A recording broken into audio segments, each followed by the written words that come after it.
At my son's company launch event in San Francisco, he stood on a stage in front of 200 investors and journalists and thanked every single person who helped him build his startup, his uncle, his co-founders, his professors, his early mentors, and never once said my name.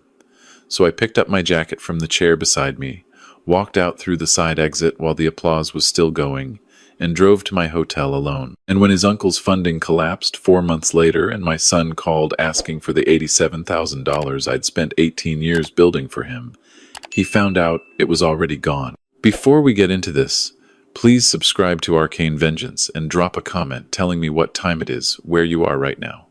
$87,000. I know what that number looks like to different people. To my brother Craig, it was what he spent on a single weekend in Napa last spring. To me, it was 18 years of double shifts, skipped vacations, driving a truck with 190,000 miles on it, and eating peanut butter sandwiches for lunch so I could move $400 every single month into a savings account. I opened the week my son was born. I was sitting in my kitchen in Dayton, Ohio, staring at my bank statement on the laptop screen, the cursor hovering over an account that now showed a zero balance. The kitchen still had the same yellow curtains my wife had hung when we moved in. I hadn't replaced them. I don't know why. Maybe because she'd picked them out herself and they were the last thing in the house that still felt like her decision. My wife, my son's mother, her name was Carol. She died 11 years ago from a brain aneurysm on a Tuesday afternoon in March when my son was 16 years old. She was 41. She'd been standing in the grocery store checkout line and simply collapsed. The paramedics said she was gone before she hit the floor. The night the hospital called me at the station, I sat in the locker room for an hour before I could make my legs move. I want you to understand who Carol was, because this whole story is really about her as much as it's about me and my son. Carol grew up poor in eastern Kentucky, the daughter of a coal miner who died of black lung disease when she was 12. She worked her way through community college, transferred to Ohio State, met me at a backyard cookout a mutual friend threw in Columbus, and never stopped working towards something better for our family from the day we got married. She used to say that the most important thing a parent could do was give their child a longer runway than they had. She meant education, opportunity, a soft landing if things went wrong early in life. She believed in that idea with everything she had. When our son Tyler was born, Carol and I sat in the hospital room after the nurses had taken him for his first bath, and she looked at me and said, "We start saving tomorrow, Daniel. Not next month. Tomorrow." We opened the account 2 days later, after I went back to work at Station 12, $400 a month. Carol's idea, Carol's discipline, Carol's runway. After she died, I kept putting the money in. Some months it was hard. Firefighter salary in Dayton doesn't make anyone rich, and once Carol's income was gone, the math got tight in ways I hadn't anticipated. There were months I borrowed from the account and paid it back the following payday. There were 2 winters where the furnace needed work, and the account sat flat for 60 days. But I always brought it back to current, because stopping felt like admitting I couldn't keep the promise we'd made together. Tyler was a good kid after Carol died. A quiet, serious kid who channeled his grief into studying the way some kids channel it into trouble. He'd been interested in computers since middle school, the kind of kid who built his own PC from scratch at 15 and was writing basic applications by the time he graduated high school. He got into the computer science program at Ohio State on a partial scholarship. I covered the rest through that savings account, through student loans we took out together, through every extra shift I could pick up. 4 years at Ohio State. He graduated at 22 with a degree in computer science and a minor in business. He had a job offer from a mid-sized software company in Columbus before he even walked across the stage. I sat in the 3rd row in the arena and cried like an idiot when they called his name, and I didn't care who saw it. What happened next took about 2 years to fully unfold, but the seed of it was planted the summer before his senior year when my brother Craig came back into our lives. Craig is 9 years younger than me. We grew up in the same house in Dayton, but we've lived very different lives. Craig left Ohio at 21 and went west, spent years grinding through tech startups in the 90s and early 2000s, made significant money in 2 acquisitions, and by the time he was in his 40s, He was operating as an angel investor out of a house in Sausalito, with a view of the bay that probably costs more per square foot than my entire neighborhood. We were never close as adults. Different worlds, different rhythms. We talked on holidays, sometimes not even then. After Carol died, he sent flowers and a card that said, "Call me if you need anything," and I appreciated it. But I never called, and he never followed up. Then Tyler went to a tech conference in San Francisco the summer before senior year, and Craig happened to be there, and they met for the first time as two adults rather than as uncle and nephew. Craig saw Tyler's senior capstone project, a workflow automation tool Tyler had been building for 2 years, and called me the following Monday.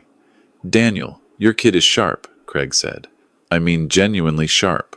That project he showed me has real commercial potential. I want to talk to him about it properly." I was glad. I thought it was good that Tyler had an uncle who saw his talent and wanted to encourage him. I thought it was good that Craig was paying attention. I thought a lot of things that turned out to be wrong. Not about Craig's intentions exactly, but about what his attention would cost Tyler in ways neither of them understood yet. Craig started mentoring Tyler through senior year. Video calls twice a week. He introduced him to people in the Bay Area investment community. He helped him reshape the workflow tool into a real pitch deck. When Tyler graduated and took that Columbus job, Craig called him within a week. "Tyler, you're too good for that job. That company will cap your ceiling inside 2 years. If you're serious about building something, now is the time." Tyler called me that weekend. "Dad, Craig thinks I should turn down the Columbus offer. He wants to help me launch the company properly. He says he can pull together seed funding." I listened. I chose my words carefully. "Son, that's a big decision. What do you want to do?" What I wanted to say was, take the job. Build your savings. Stay grounded. Your mother and I didn't grow up with safety nets, and I know what it feels like when the floor drops out. But he was 22 years old, and his uncle was telling him he was exceptional, and I understood that there is a point in a young man's life where the voice of caution from his father sounds less like wisdom and more like fear. Tyler moved to San Francisco 6 months after graduation. Craig helped him find 2 co-founders through his network. Craig led the seed round himself, $600,000, in exchange for a meaningful equity stake. The startup was called FlowPath, workflow automation for mid-sized companies, the kind of software that was genuinely useful and occupied a real niche. Tyler was the technical founder and CEO. For the first 2 years, it was all I could do to stay in contact. He was consumed. The calls got shorter, then less frequent. When I visited San Francisco the first time, Tyler put me up in a hotel in the financial district and took me to dinner at a restaurant where I ordered something I couldn't pronounce and didn't finish. Craig joined us. He was warm, enthusiastic, full of stories about deals and people and opportunities. He called Tyler the real thing 3 times during dinner. Tyler glowed. On the drive back to my hotel, I realized I had barely spoken for 2 hours. The second visit, 8 months later, Tyler had a conflict with an investor meeting that ran long. We rescheduled dinner twice and ended up at a burrito place near his apartment at 9:30 at night, eating standing up. He was distracted, checking his phone, talking about runway and burn rate and a Series A they were planning. He was 24 years old and sounded 40. "Dad, Craig has set up a meeting with one of the top VCs in the Valley next month. If we close this round, we're looking at a valuation that'll make the seed numbers look like a rounding error." "That's exciting, son. Are you sleeping enough?" He laughed like I'd said something slightly embarrassing. By the 3rd year, my calls were going to voicemail more often than not. He'd text back hours later, just in a sprint, "Talk soon." Or, "Crazy week, I'll call Sunday." Sunday would come and go. The Sunday calls started happening every 3 weeks, then monthly. I stopped mentioning it directly because every time I did, the conversation took on a fragile quality that made me feel like I was the problem. Craig, I gathered, was a constant presence. Craig was at every major pitch.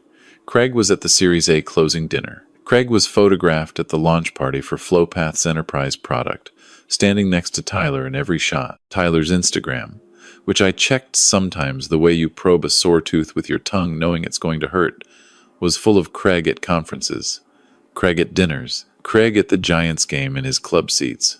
There was a photo of them on Craig's sailboat in the bay on Tyler's 26th birthday. I found out it was his birthday from the caption. I'd sent him a card to his San Francisco address. I don't know if it arrived. He didn't mention it. The invitation to the Flowpath official launch event came by email 5 weeks before the date. The company had secured a Series B, restructured its leadership, and was doing a formal public launch at a venue in Soma. Tyler had sent the invite himself, which I was grateful for. The email said, "Dad, this would mean a lot to me. There's a seat reserved for you in the second row." Second row. My son was launching a company, and I had a seat in the second row. I bought a plane ticket the same day. I got the same Navy suit I'd worn to Carol's funeral, dry cleaned and pressed. I booked 3 nights at an airport hotel because the Soma hotels were quoting me prices that would have covered a month of groceries. I didn't mind. I was going to watch my son launch something he'd built. Whatever the seat location, whatever the hotel, that was enough. The venue was a converted industrial space. High ceilings, exposed beams, the kind of place that probably rented for $15,000 a day. When I arrived, there were people everywhere, dressed in the particular San Francisco way that is simultaneously very expensive and very casual. I found my seat, second row center, which was actually a good seat. The chairs around me filled with people who seemed to know each other and spoke in the shorthand of an industry I only partially understood. I looked around for Craig and found him quickly, not because he stood out, but because he was standing with Tyler near the stage. Tyler was in a slim-cut dark suit I'd never seen before, his hair cut close on the sides. He looked older than 27. He looked, if I'm being honest, like Craig would have looked at that age. He had adopted something of Craig's posture, that particular quality of confidence that comes from never having doubted whether you belonged in a room. I caught Tyler's eye from across the space. He waved, one hand, quick, turned back to Craig and the 2 men they were talking to. The event started on time. A company video played. Then the co-founders spoke briefly. Then Tyler walked to the center of the stage and the room went quiet. I want to be accurate here. Tyler gave a genuinely good speech. He spoke about the problem Flowpath was solving, about the market opportunity, about the team he'd built. He spoke clearly, without notes, with the kind of ease that I recognized from when he was a teenager explaining some piece of technology to me at the kitchen table, patient and precise, and obviously in love with the subject. And then he shifted to the personal. None of this would exist without the people who believed in me before the evidence was there to justify that belief. He paused. My co-founders, who took a bet on an idea and a vision and nothing else. The team at Flowpath, who gave up safer paths to build something that matters. And I have to say this directly, my uncle Craig Walsh, who saw what this could be before I saw it myself. Craig, you didn't just invest capital. You invested time, attention, and a standard of excellence that fundamentally changed how I think. You taught me what it means to operate at the highest level. I'm standing here tonight because you refused to let me settle. This company exists because of you. The room applauded. Craig, seated in the front row, nodded with the practiced humility of a man who had heard himself praised many times. Tyler continued for another 2 minutes, wrapping up the speech. He never said my name. Not a passing reference. Not a brief acknowledgement. Not even the generic thanks to family that most people include as a formality. Nothing. I sat in my second row chair and waited until the end of the speech, in case he had saved something for the closing line. He hadn't. I picked up my jacket. The applause was still happening. I moved along my row quietly, excusing myself past seated guests, making my way to the side of the room and out through an emergency exit that opened into an alley. The door closed behind me with a heavy click. It was a cool San Francisco evening, and I stood there for a moment in the alley, listening to the muffled sounds of the event continuing inside. I walked to my rental car, drove to the airport hotel, went to my room, sat on the edge of the bed, and looked at the wall for a while. My phone buzzed. A text from Tyler. "Dad, where are you? The reception is starting." I typed back. "Wasn't feeling well. Long flight. Very proud of you, son." Tonight was impressive. 3 dots appeared. Then, "You left? The dinner is at Prospect. Craig reserved the whole back room. There are investors there you should meet. Investors I should meet." I was a 62-year-old retired firefighter from Dayton, Ohio. I had no idea what I would say to his investors. I had no idea what my presence at that dinner would add to anything, except a reminder to everyone present that the CEO of Flowpath came from ordinary stock and had an ordinary father who did not belong in the back room of a restaurant in Soma. I wrote back, "Give my apologies. Get some sleep tonight, son. Big day." I turned the phone over and stared at the ceiling. I thought about Carol. I thought about the grocery store checkout line, the way she never made it home with the milk she'd gone to buy. I thought about the night I told Tyler, sitting in his bedroom with his baseball trophies on the shelf and a poster of some video game on the wall, that his mother was gone and she wasn't coming back. The sound he made was not crying exactly. It was something underneath crying, something that came before it. I held him for a long time. I told him I was going to be there every single day, that it was just the two of us now, and that we were going to be okay. I had been there every single day.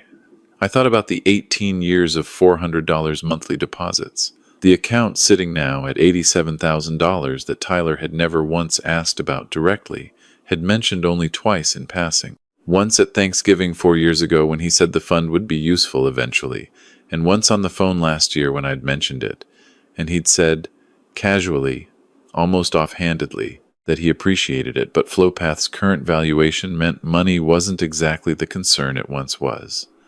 My son's startup had a paper valuation of $12 million based on the Series B terms. I understood why $87,000 looked different from that vantage point. I understood the math. I just hadn't understood that the math would also reshape how he saw me from the person who kept the lights on to a footnote in a story someone else was now writing for him. That night in the hotel room, I opened my laptop and logged into the savings account. $87,340. I sat with it for a long time.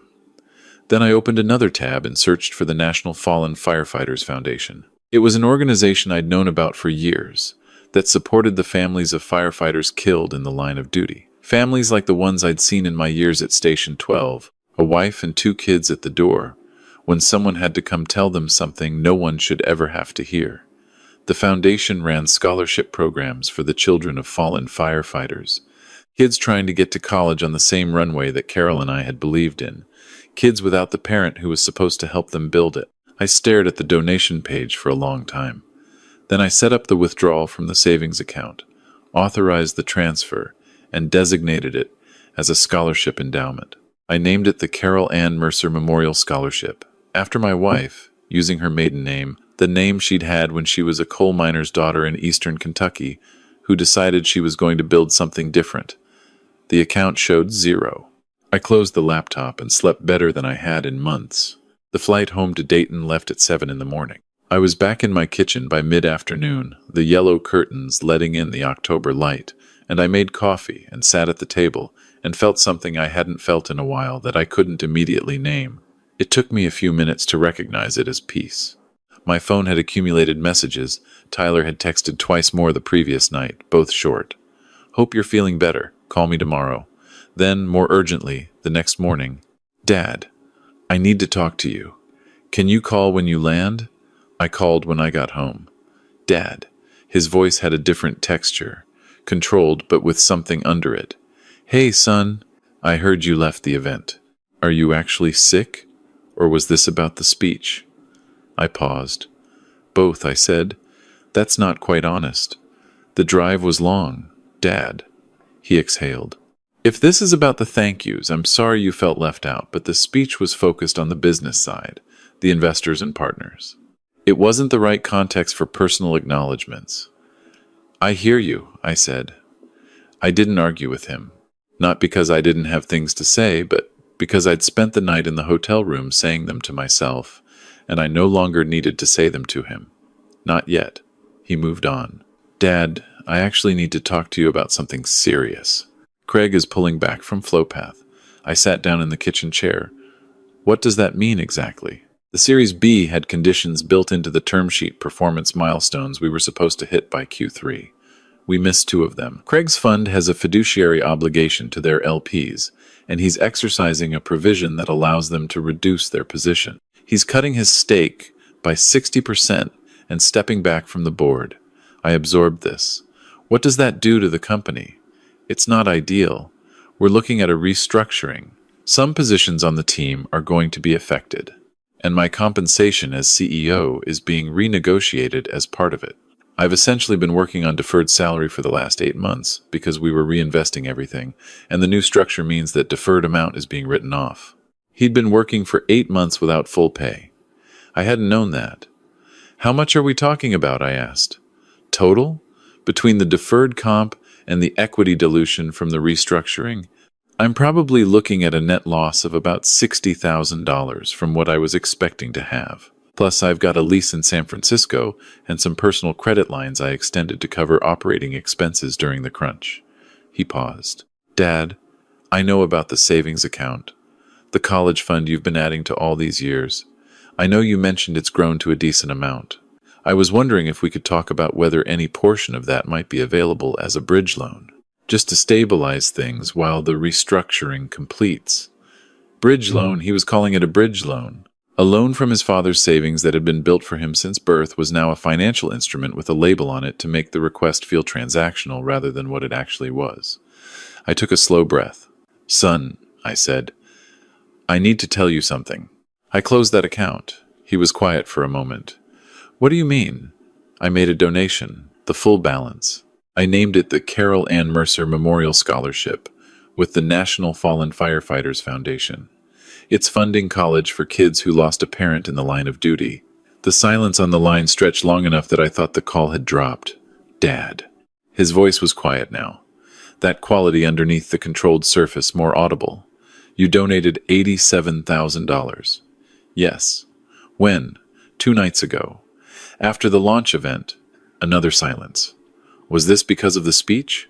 I thought carefully before answering. Son, the account was always yours. I built it for you, but it was mine to do with as I wanted, and I decided I wanted it to go to kids who have exactly what you had at 16, a parent who isn't there anymore, and a long road ahead anyway. I thought your mother would have liked that.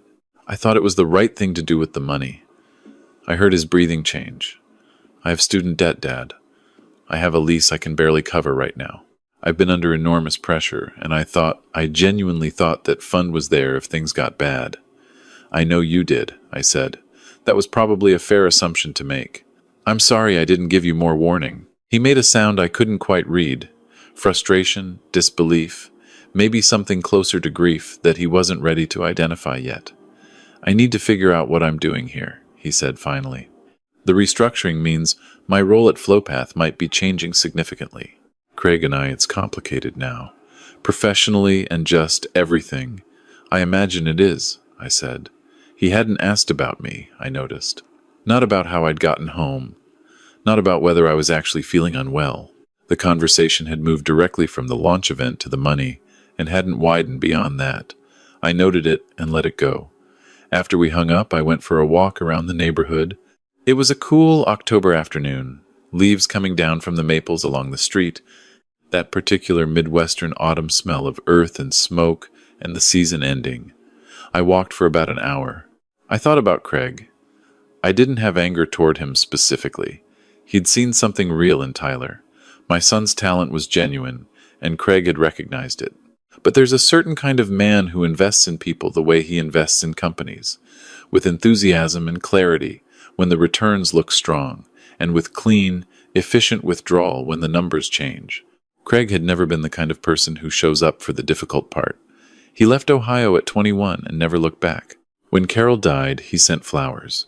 He hadn't come to the funeral. Tyler had spent 5 years learning to see the world through Craig's lens, and what I think he'd slowly come to believe was that Craig's way of measuring things was the accurate way. That success was the standard against which all contributions should be measured. That a man who handed you a network and a check was investing more meaningfully than a man who drove you to hockey practice in a beat-up truck and sat in the cold of a rink at 5 a.m. reading a paperback while you ran. Drills. I don't say that with bitterness. I'm saying it because I think it was an honest mistake for a young man to make, and because I had watched it happen gradually enough that I hadn't known where exactly I could have interrupted it. The weeks that followed were quiet on my end. Tyler texted occasionally short updates, logistical things. The restructuring at Flowpath had concluded, and his role had shifted from CEO to a technical advisory position, which was a significant reduction in both compensation and authority. He was no longer running the company he'd founded. Two of his co-founders had stayed, one had left. The new CEO was an operator Craig's fund had brought in to stabilize the business. Craig had not reached out to Tyler personally since the restructuring announcement. Not a call, not a text. Tyler mentioned it once, briefly, in a way that suggested he didn't want to dwell on it. Craig's got a lot of moving pieces, he said. I get it. I didn't say what I was thinking. My son was 27 years old, sleeping in an expensive San Francisco apartment he was now struggling to afford, watching the company he'd built get handed to someone else, and the man who'd been his mentor and model for 5 years was not returning his texts. I did not feel satisfaction at any of this.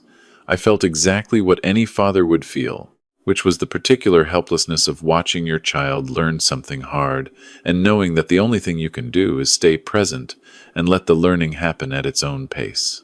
He called on a Sunday evening in November, 6 weeks after the launch event.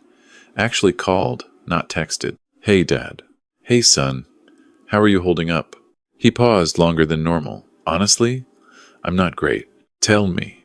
And he did, for the first time in a long time, just talk to me without an agenda. He told me about the restructuring and how it had felt to hand over the CEO role, how he'd tried to make peace with it and found that he couldn't yet. He told me about the co-founder who'd left and taken a chunk of institutional knowledge with him. He told me he'd started looking at positions in Columbus and Cincinnati, that San Francisco was financially untenable now, and that the idea of going back felt both like defeat and also like maybe the most honest thing he could do. Then he said, I looked up the scholarship, Dad. The Carol Ann Mercer one. I let him keep talking. The foundation sent out an announcement. A girl from somewhere in rural Georgia, first in her family to go to college. Her father died responding to a wildfire when she was 14. She got the first award, full tuition at Georgia Tech, engineering. He was quiet for a moment. Mom would have liked that, he said. Yes, she would have, I said. Another pause. I've been thinking about the launch night, about the speech, and I keep trying to defend it to myself, the framing, the audience, the focus on business partners, and I can't actually make it hold together because you were there. You flew out there. You sat in that room. And I looked out at that audience and I thought about who to thank and I thought about impact and contribution and I chose to measure those things in a way that left you out. I didn't interrupt. I'm not going to pretend I didn't know what I was doing on some level, he continued. Craig had actually helped me draft the speech. Not the whole thing, but the acknowledgement section. And I read his version, and I made small changes, and I told myself it was fine. I told myself you'd understand that this was a professional context. But the truth is I was aware that if I stood up there and thanked Craig extensively and didn't mention you, you'd feel it. And I chose to do it anyway, because I wanted Craig to feel seen. And somewhere along the way I had started to believe that your feelings mattered less. I sat with that. It was an honest thing to say, and it cost him something to say it, and I respected that. Where does that belief come from? I asked. Not to interrogate him, genuinely curious. He thought about it. Craig has a way of not exactly saying things outright, but creating an atmosphere, an understanding that the people who write checks and make introductions are the ones who really move the needle. That emotion and history are nice, but they're not the engine. I absorbed that. I started to believe it.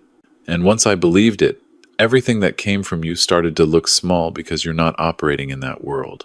You're a retired firefighter in Dayton with a savings account and a truck, and Craig is Craig. I let the framing do the math for me. He paused. I think that's the most honest I've been about it out loud. I appreciate that, I said. It's the most honest we've talked in a while. He made a sound that was almost a laugh. Yeah, the silence that followed was different from the ones during our bad months. More like a shared breath than an absence of things to say. Dad, I'm not calling because I need money, or a place to stay, or anything practical. I know how that looks given the context. I'm calling because I've been working at a coffee shop near my apartment 3 mornings a week to cover some expenses, and last week a guy came in with his kid. Couldn't have been more than 5 or 6, and he ordered his coffee, and the kid asked for a hot chocolate, and the guy counted out the bills from his wallet, and I thought about you, and the peanut butter sandwiches. You told me about those once. Years ago. I hadn't thought about it in a long time. I remembered telling him. He'd been asking about something financial, why we didn't take more vacations or something, and I'd explained that every extra dollar went somewhere specific, and the peanut butter sandwiches were part of the math. I pulled out my wallet that night and counted what was in it, he continued, and I didn't have enough to cover my groceries for the week. I've got a graduate-level education and a company on my resume, and a famous uncle, and I'm counting $11 and some change in a wallet in San Francisco, and I just thought all those years of what you were doing were real.